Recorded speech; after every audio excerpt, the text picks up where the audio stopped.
C'est le premier grand festival de cinéma de l'année en Europe, réputé pour faire la part belle aux films politiques et aux découvertes. Numéro spécial de À l'affiche aujourd'hui consacré à la Berlinale. Bienvenue à tous, c'est la 70e édition de la Berlinale, un festival qui se distingue par la place qu'il accorde aux femmes. On prend tout de suite la direction de Berlin où nous attend Xavier Le Herper. Bonjour Xavier, je le disais, la Berlinale est le festival à avoir le plus récompensé de réalisatrices dans son histoire. Est-ce qu'elles sont encore une fois très présentes cette année ? Absolument Louise, bonjour. Les femmes sont très présentes comme toujours à la Berlinale. Près d'un tiers de la compétition est représentée, co-réalisée ou réalisée par des femmes. Donc ça mérite vraiment d'être souligné. Mais il y a eu plein d'hommages aussi à d'autres grandes dames du cinéma.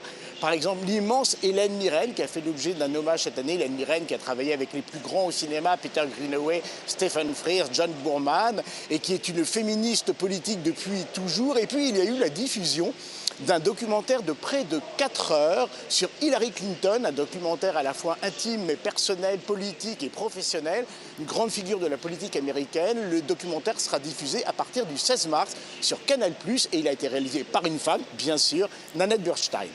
Et alors justement, Xavier, l'ex-candidate à la présidence américaine Hillary Clinton avait fait le déplacement au festival à Berlin pour assister à la projection du documentaire. On l'écoute.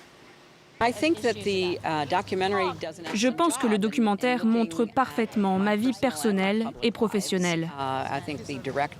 La réalisatrice Nanette Burstein a été très efficace. Mais cela vient aussi du fait que je l'admire en tant que personne et que je trouve son cinéma très authentique. C'était important de raconter la vraie histoire et de ne pas se laisser berner par les rumeurs les plus folles et les mythes qui entravent la vérité.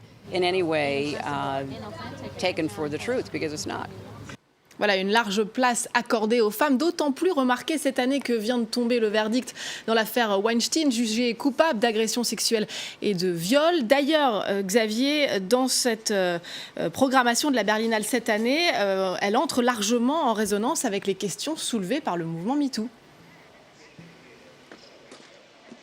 Absolument, mais ça a toujours été la quintessence de Berlin, s'interroger sur ce qu'est le monde à travers le cinéma. 2 films en particulier américains nous ont interpellés cette année. Le premier est un film américain présenté en compétition, c'est le 3e film de la réalisatrice Elisa Hitzman. Ça s'appelle, alors attention à mon anglais, j'en suis désolé par avance, Never, Rarely, Sometimes, Always. Voilà, j'en suis presque tiré.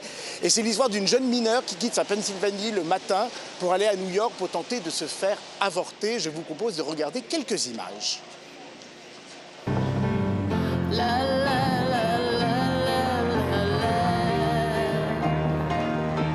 I know this is hard.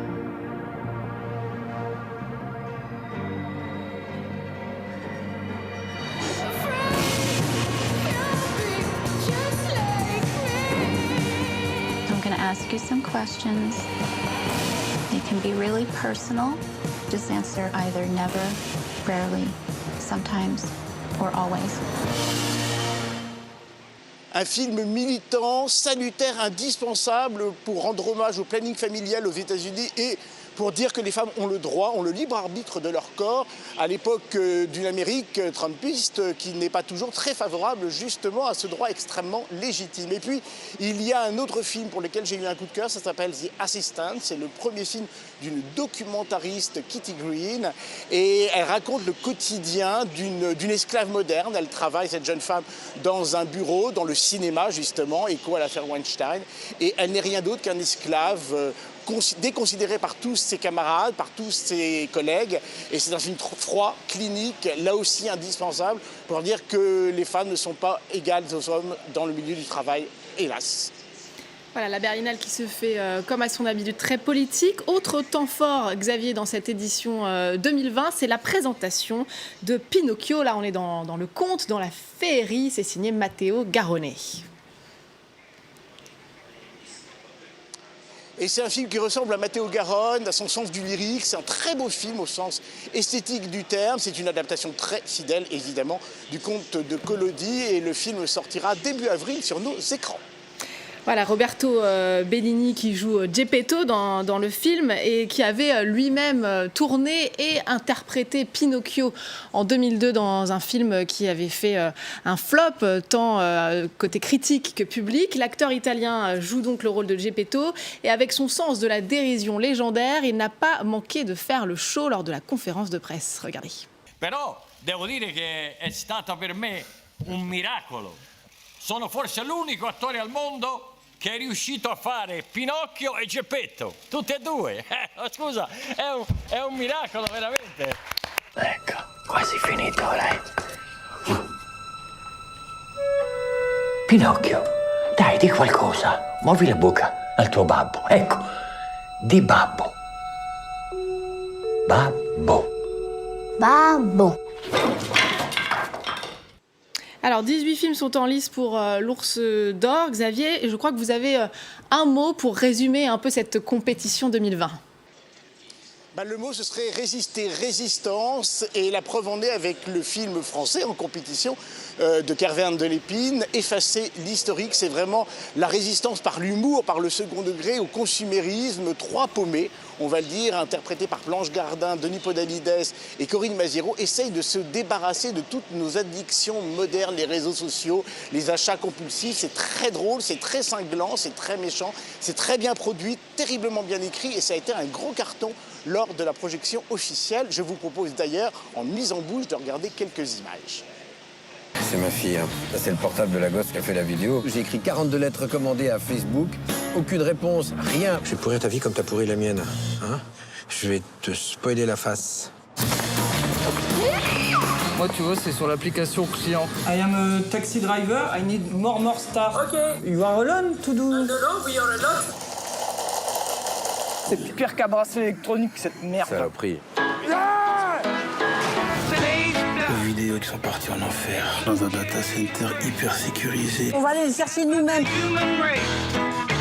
On a pris le rond-point de Leader Price, on va pas se faire emmerder par deux data centers. Fuck le Voilà, pour effacer l'historique, une des chances françaises de figurer au palmarès lors de cette Berlinale 2020. Vous parliez de résistance, Xavier, donc par la dérision et le second degré, on vient de le voir, mais aussi par l'amour. Et oui, tout simplement, se dire que le cynisme ambiant n'est pas une fatalité, qu'on peut y résister par l'amour.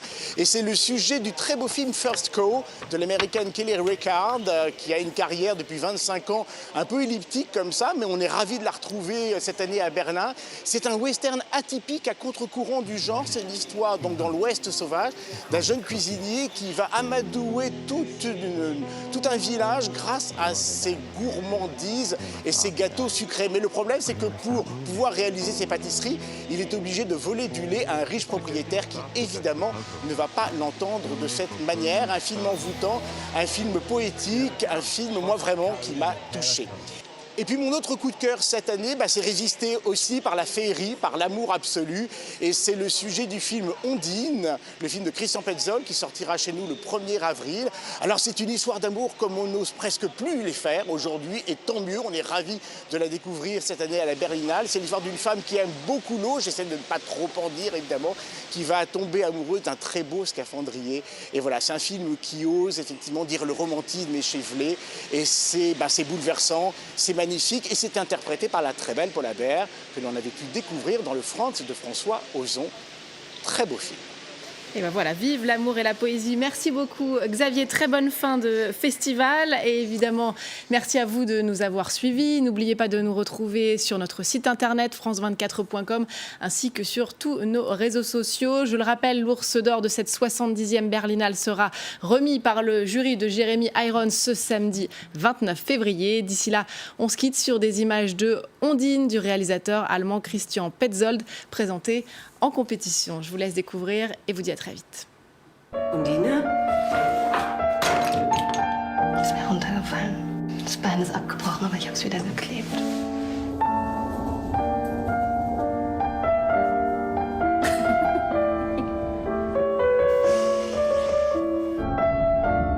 Du hast gesagt, dass du mich liebst.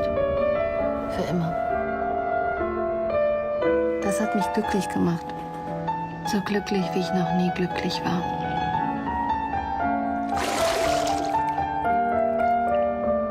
Du kannst nicht gehen.